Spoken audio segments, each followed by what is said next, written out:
Thank you, Elle. Thank you, Christina, for having me here. It's a great honor to be here. And I apologize, I'm speaking in English. And for those of you who don't understand everything I'm saying, you will understand my passion. I know that, all right? 47 years ago in the Boston Marathon, at the 2-kilometer mark, the race director jumped off the press truck, ran after me, attacked me, and tried to throw me out of the race. It was an event that changed my life. And consequently, it was an event that changed millions of women's and men's lives. And I think it changed the life of everybody in this room. And here's the reason why. It was not a political thing when I began this race, when I was only 20 years old, but it became a political thing the moment the race director attacked me, because he attacked me in front of the press truck, and the world cameras were all over that and sent the picture of him attacking me around the world. Now, I'm going to go back to where and how I got to that Boston Marathon start at 20 years of age. And at the same time, I'm going to tell you how we run. You put one foot in front of the other, and you go very slowly. And all you do is just try to cover a distance. And I learned this when I was 12 years old, and I was a very skinny little insecure girl who wanted to make a field hockey team in my high school. And I was young for school, I was only 12, and my father saw this insecure child, and he said, "Honey, you can run a mile a day, almost 2 kilometers a day, and you'll make this team." And I said, "No, I can't do it." And he said, "Sure you can." And he helped measure off where we lived, the ground around our property. And every day in a very, very hot summer in Washington, D.C., worse than Madrid, I promise you, worse than Madrid, I ran a little over a kilometer a day. And some days were easy, and some days were impossible. And that's the way it is. Some days are easy and some days are impossible, but I stayed with it. And at the end of the summer, I made the field hockey team. But that's incidental, because this story is really not about running. This story is about changing our lives. And what happened is, and my father didn't even know it, was every day I ran, I had a victory under my belt that nobody could take away from me, because I had a sense of empowerment and accomplishment and self-confidence. And imagine that for a little girl growing up. That empowerment stayed with me all my life. I thought it was magic. And I've been running for 53 years, and it is still magic. Because every day I run, I have a sense of power and accomplishment that nobody can take away from me, and that makes every day a bonus and makes every day good.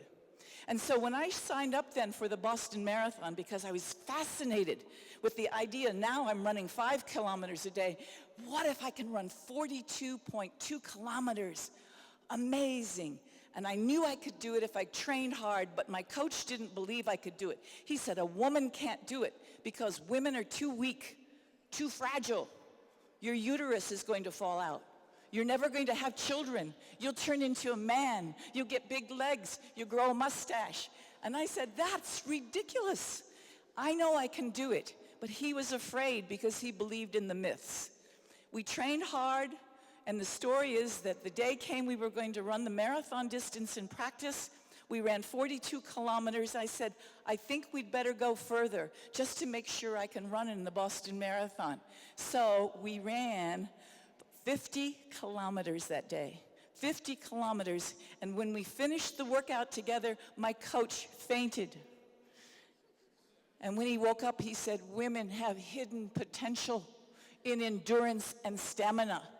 And he was right. We discovered that we may not be fast. I'll never be as fast as you. I'll never jump and throw as hard as you. But I can go longer than you, and I have more flexibility and more balance. Men have had a marathon event for 2,000 years. Women have had a marathon event for 30 years. Imagine what the future holds for us. We can do anything. In the Boston Marathon, when the official attacked me, it became then a political incident. I was only 20, and I made the most important decision of my life, and that was to finish the race.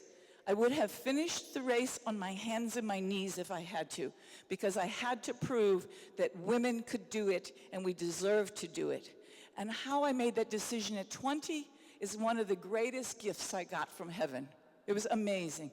And at near the conclusion of the race, I realized that other women would be there if they only had that same opportunity as I. Please always remember this, and that is that talent is everywhere. All of you who have talent, it only needs the opportunity, and it only needs you to try. I improved as a runner. I decided I wanted to be a good runner.